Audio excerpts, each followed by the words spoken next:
ಮೌನಯೋಗಿ ಮುಕ್ತಾಯಿ ಉಶಿರೆ ಬಸವನಾಮ ಜಪ ಬೇಲೂರಿನ ಶ್ರೀ ಗುರುಬಸವ ಮಠದ ಮಾತೋಶ್ರೀ. ಬಾಗಲಕೋಟೆ ಜಿಲ್ಲೆಯ ಬೇಲೂರಿನ ಪವಿತ್ರ ನೆಲದಲ್ಲಿ ಭಕ್ತಿ, ತಪಸ್ಸು ಮತ್ತು ಮೌನದ ಅದ್ಭುತ ಸಂಗಮವಾಗಿ ಬದುಕುತ್ತಿರುವವರು ಮೌನಯೋಗಿನಿ ಮುಕ್ತಾಯಿ. ಬಾಲ ಬ್ರಹ್ಮಚಾರಿಣಿಯಾಗಿ ಕಳೆದ 45 ವರ್ಷಗಳಿಂದ ಮೌನಾಚರಣೆ ಮಾಡುತ್ತಾ ತಮ್ಮ ಜೀವನವನ್ನೇ ಶಿವಸಾಧನೆಗೆ ಅರ್ಪಿಸಿದ್ದಾರೆ. ಮಾತಿಲ್ಲದ ಬದುಕು, ಆದರೆ ಆತ್ಮಜ್ಞಾನದಿಂದ ತುಂಬಿದ ಸಂದೇಶ. ಜಲದಲ್ಲಿ ಅನುಷ್ಠಾನ, ಉಸಿರಿನ ಪ್ರತಿಯೊಂದು ನಿಶ್ವಾಸದಲ್ಲೂ ಬಸವನಾಮ ಜಪ. ಶ್ರೀ ಗುರುಬಸವ ಮಠದ ಮಾತೋಶ್ರೀಯಾದ ಮುಕ್ತಾಯಿಯವರು ಸರಳ ಜೀವನ ಮತ್ತು ಕಠಿಣ ತಪಸ್ಸಿನ ಮೂಲಕ ಸಾವಿರಾರು ಭಕ್ತರಿಗೆ ಸ್ಫೂರ್ತಿಯಾಗಿದ್ದಾರೆ. ಈ ಪವಿತ್ರ ಮಠವನ್ನು ಪರಮ ತಪಸ್ವಿ ಕಾಯಕಯೋಗಿ ಶ್ರೀ ಬಸವ ಪ್ರಸಾದ ಶಿವಯೋಗಿಗಳವರು 1962ರಲ್ಲಿ ಸ್ಥಾಪಿಸಿದರು. ಇಂದಿಗೂ ಈ ನೆಲದಲ್ಲಿ ಭಕ್ತಿ, ತ್ಯಾಗ ಮತ್ತು ಆಧ್ಯಾತ್ಮಿಕತೆಯ ದಿವ್ಯ ಪರಂಪರೆ ಜೀವಂತವಾಗಿದೆ.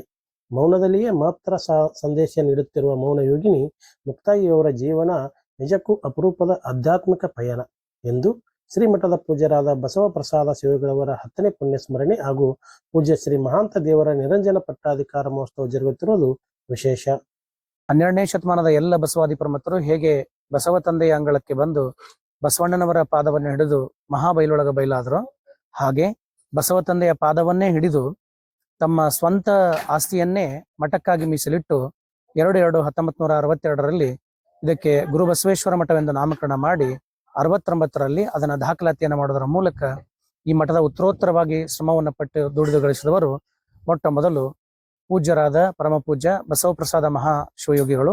ಅವರಿಗೆ ಕಾಯಕ ಯೋಗಿಗಳೆಂದೇ ಹೆಸರು. ಆ ಕಾಲಕ್ಕನೇ ಅವರು BSc B.Ed, ಆ ಕಾಲದಲ್ಲೇ BSc B.Ed ಮುಗಿಸಿದ್ರು ಕೂಡ ನೆಲದ ಮನುಷ್ಯರಾಗಿ, ನೆಲದ ನೇಗಿಲ ಯೋಗಿಗಳಾಗಿ, ಮಣ್ಣೊಳಗ ಮಣ್ಣಾಗಿ, ಮೈ ಬಣ್ಣನ ಮಣ್ಣಿಗೆ ಕೊಟ್ಟು ಮಣ್ಣಿನ ಬಣ್ಣ ತಾವು ತಗೊಂಡು ದುಡಿದು ಸ್ವತಃ ಬೆವರಿನ ಹಣಿಯಿಂದ ಕಟ್ಟಿದಂತ ಮಠ ನಮ್ಮಿ ಗುರು ಬಸವೇಶ್ವರ ಬೇಲೂರು ಮಠ.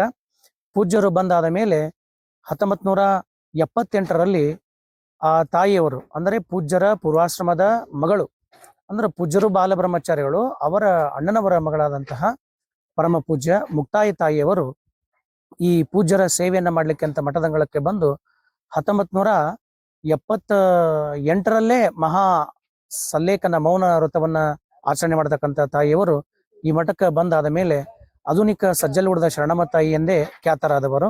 ಅಂತ ತಾಯಿಯವರು ಈ ಮಠವನ್ನ ಬಸವ ಕಲ್ಯಾಣದಂತೆ ಮಹಾ ಕಲ್ಯಾಣವನ್ನ ಮಾಡ್ಬೇಕನ್ನೋ ದೊಡ್ಡ ಸಂಕಲ್ಪವನ್ನು ಹೊತ್ತು ಶರಣ ತತ್ವವನ್ನೇ ತಮ್ಮ ಉಸಿರಾಗಿಸಿಕೊಂಡು ಬಾಯಿ ತುಂಬಾ ಬಸವ ಬಸವ ಎನ್ನುವಂತ ಮಂತ್ರವನ್ನೇ ಜಪ ಮಾಡ್ಕೊಂತ, ಇಲ್ಲಿ ಬಸವ ರುದ್ರಾಕ್ಷಿ ಮಾಲೆ ಹಿಡ್ಕೊಂಡು ಬಸವ ಬಸವ ಅಂತ ಜಪ ಮಾಡ್ಕೊಂತ ಅವರು 1 ತಿಂಗಳ ಕಾಲ ಅಗ್ನಿಯಲ್ಲಿ ಅನುಷ್ಠಾನವನ್ನ ಮಾಡಿದ್ರು.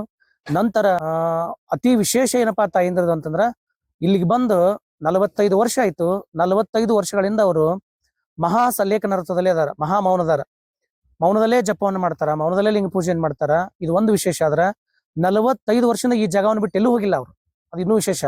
ಒಬ್ಬ ಸನ್ಯಾಸಿ ಆದವ ಇದ್ದ ನೆಲವನ್ನು ಗೆಲ್ಲಬೇಕಾದ್ರೆ ಬಹಳ ತಾಕತ್ ಬೇಕಂತ ಅವರು ಒಬ್ಬ ಸನ್ಯಾಸಿ ಬರೀ 21 ದಿವಸ ಮೌನವಾಗಿ ಕುತ್ಕೊಂಡು ಒಂದ ಕಡೆ ಅನುಷ್ಠಾನ ಮಾಡಿದ್ರ ಅವನಿಗೆ ವಾಕ್, ಪಾದ, ಪಾಣಿ, ಪರುಷ ಅನ್ನುವಂತ ಪಂಚಶಕ್ತಿಗಳು ಸಿದ್ಧಿಗೊಳ್ತಾವಂತ. ಅಂತಾದ ತಾಯಿಯವರು 45 ವರ್ಷ ಇದೇ ಜಾಗದಲ್ಲಿ ಕುತ್ಕೊಂಡು ಇಲ್ಲೇ ಅನುಷ್ಠಾನ ಮಾಡಿ ಇವತ್ತಿಗೂ ಕೂಡ ಈ ರೋಡ್ ದಾಟಿ, ನಮ್ಮ ಮಠದ ರೋಡ್ ದಾಟಿ ಆ ಕಡೆ ಹೋಗಿಲ್ಲ, ಇಲ್ಲೇ ಅದಾರ. ಅವರ ಅತ್ಯಂತ ಪ್ರೀತಿಯ ಸ್ನೇಹಿತರಂದ್ರ ಅವರ ಹೊಲವನ್ನು ಬಿತ್ತುವಂತ 2 ಎತ್ತುಗಳು ಅವರ ಪ್ರೀತಿಯ ಸ್ನೇಹಿತರು. ಅವರ ಸಾಕಿದಂತ ಬೆಕ್ಕು, ನಾಯಿ, ಹಾವು, ಚೋಳು ಇವೇ ಅವರ ಸ್ನೇಹಿತರೆ ಹೊರತು ಯಾವ ನರಮನುಷ್ಯನ ಜೊತೆನೂ ಅವರು ಯಾವ ಸಂಬಂಧವನ್ನು ಇಟ್ಕೊಂಡಿಲ್ಲ. ಬಂದವರಿಗೆ ಶರಣಾರ್ಥಿ ಹೇಳ್ತಾರ, ಬರ್ರಿ ಅಂತಾರ, ತಮ್ಮ ಕಡೆ ಏನ್ ಸಾಧ್ಯ ಪ್ರಸಾದ ಮಾಡಿ ಹಾಕ್ತಾರ. ಅವ್ರು ಮಾತ್ರ ಕಳೆದ 45 ವರ್ಷಗಳಿಂದ ಬೆಳಿಗ್ಗೆ 1 ಕಪ್ ಹಾಲು, 1 ಬಾಳೆಹಣ್ಣು, ಸಾಯಂಕಾಲ 1 ಕಪ್ ಚಾ, ಮತ್ತಿಲ್ಲ ಅಂತಂದ್ರೆ ಚಾ ಇಲ್ಲ ಅಂದ್ರೆ 1 ಎಳ್ನೀರು, ಇಷ್ಟ್ರ ಮೇಲೆ 45 ವರ್ಷದ ಜೀವನವನ್ನು ಸಾಗಿಸಿ ಇವತ್ತು 80ನೇ ವರ್ಷಕ್ಕೆ ಕಾಲಿಟ್ಟಾರ. ಪರಮ ಪೂಜ್ಯ ಹಿಂದಿನ ಲಿಂಗೈಕ್ಯ ಬಸವಪ್ರಸಾದ ಮಹಾಸ್ವಾಮಿಗಳು ಇವತ್ತಿಗೆ ಲಿಂಗೈಕ್ಯರಾಗಿ 10 ವರ್ಷ ಆಗ್ತವ. ಆ 10 ವರ್ಷದ ಅವಧಿಯಲ್ಲಿ ನಾನು ಕೂಡ ಬಹಳ ಸುಸ್ತಾಗೇನಿ. ನೀವು ನಮ್ಮ ಮಠಕ್ಕೆ ನೇಮಕ ಆಗ್ಲೇ 6-7 ವರ್ಷ ಆಯ್ತು. ಇನ್ಮೇಲೆ ಮಠದ ಎಲ್ಲ ಆಚರಣೆಗಳನ್ನ, ಪ್ರತಿ ಕ್ಷೇತ್ರದ ಎಲ್ಲ ಮಠದ ಅಧ್ಯಾತ್ಮದ ಕಾರ್ಯಗಳನ್ನ, ಮಠದ ಆಗುಹೋಗುಗಳನ್ನ ತಾವ ನೋಡ್ಕೊಂಡು ಹೋಗ್ಬೇಕು ಅನ್ನೋದನ್ನ ಹೇಳಿ ತನ್ಮೂಲಕ ಇಳಕಲ ಪೂಜ್ಯರ ಸಾನ್ನಿಧ್ಯದಲ್ಲಿ ಈ ಮಠದ ಉತ್ತರಾಧಿಕಾರಿಗಳಾಗಿ ಮಠದ ಎಲ್ಲ ಹಿರಿತನವನ್ನ, ಒಡೆತನವನ್ನ ತಗೊಂಡು ಈ ಮಠವನ್ನು ಮುನ್ನಡೆಸ್ಕೊಂಡು ಹೋಗ್ಬೇಕು ಅಂತ ಹೇಳಿ ನಮ್ಮ ನಿರಂಜನ ಪಟ್ಟಾಧಿಕಾರ ಮಹೋತ್ಸವವನ್ನು ಕೂಡ ತಾಯಿಯವರು ಇಳಕಲ್ಲ ಚಿತ್ರಿಗಿ ವಿಜಯಮಾಂತೇಶ್ವರ ಸಂಸ್ಥಾನ ಮಠದ ಡಾಕ್ಟರ್ ಗುರುಮಾಂತಪ್ಪಗಳ ಸಾನ್ನಿಧ್ಯದಲ್ಲಿ ಆ ಎಲ್ಲಾ ಕಾರ್ಯಕ್ರಮಗಳು, ಸುಮಾರು 6 ಜನ ಜಗದ್ಗುರುಗಳು, ಸುಮಾರು 20 ಜನ ಸಂಸ್ಥಾನ ಮಠಾಧೀಶರು, ವಿಶೇಷವಾಗಿ ಹಿರೇಮಠ ಬಾಲ್ಕಿ ಪಟ್ಟದೇವರು, ಗದಗಿನ ಜಗದ್ಗುರು ಮಹಾಸನ್ನಿಧಿ, 3000 ಮಠದ ಜಗದ್ಗುರು ಮಹಾಸನ್ನಿಧಿ ಹಾಗೂ ನಿಡಸೋಸಿ ಜಗದ್ಗುರು ಮಹಾಸನ್ನಿಧಿಯವರ ಅಂಗಳದಲ್ಲಿ ಸುಮಾರು ಈ ಅಧ್ಯಾತ್ಮದ ನಿರಂಜನ ಪಟ್ಟಾಧಿಕಾರದ ಅಂಗಳದಲ್ಲಿ 60ಕ್ಕೂ ಹೆಚ್ಚು ನಾಡಿನ ಎಲ್ಲ ಪರಮ ಪೂಜ್ಯರು ಭಾಗವಹಿಸ್ತಾರೆ. ಅಂಗಳದಲ್ಲಿ ಏನ್ ಹುಟ್ಟ್ಯದ ಅದೆಲ್ಲವೂ ಬಸವ ಪ್ರಸಾದ ಅಂತೇಳಿ ಪಶು ಪಕ್ಷಿ ಪ್ರಾಣಿಗಳನ್ನ ಘಟಸರ್ಪಗಳನ್ನ ಪ್ರೀತಿ ಮಾಡುವಂತ ದೊಡ್ಡ ಗುಣ, ಮನುಷ್ಯರನ್ನ ಪ್ರೀತಿ ಮಾಡುವಂತ ದೊಡ್ಡ ಗುಣ, ದೊಡ್ಡ ಮಹಾನ್ ಯೋಗಿ ಕಲಿಯುಗದ ಸಜ್ಜಲಗುರು ಶರಣಮ್ಮ ತಾಯಿಯವರು ಯಾರು ಅಂತಂದ್ರ ಅದು ನಮ್ಮ ಗುರುಬಸವೇಶ್ವರ ಮಠದ ಬೇಲೂರಿನ ನಮ್ಮ ಗುರುಬಸವೇಶ್ವರ ಮಠದ ತಾಯಿ ಮುಕ್ತಾಯಿ ತಾಯಿಯವರು ಅಂತ ಹೇಳಿಕ್ಕೆ ನನಗೆ ಹೆಮ್ಮೆ ಅನ್ಸದ. ಅಂತ ತಾಯಿಯವರ ಕರ ಸಂಜಾತರಾಗಿ ಈ ಮಠದ ಎಲ್ಲ ಜವಾಬ್ದಾರಿ ತಗೊಳಕತ್ತಿದ್ದು ಬಸವ ಕೃಪೆ ಮತ್ತು ತಾಯಿಯವರ ಪರಮ ಪೂಜ್ಯ ಬಸವಲಿಂಗ ಶಿವಯೋಗಿಗಳ ಆಶೀರ್ವಾದವೆಂದೇ ನಾನು ಭಾವಿಸುತ್ತೇನೆ.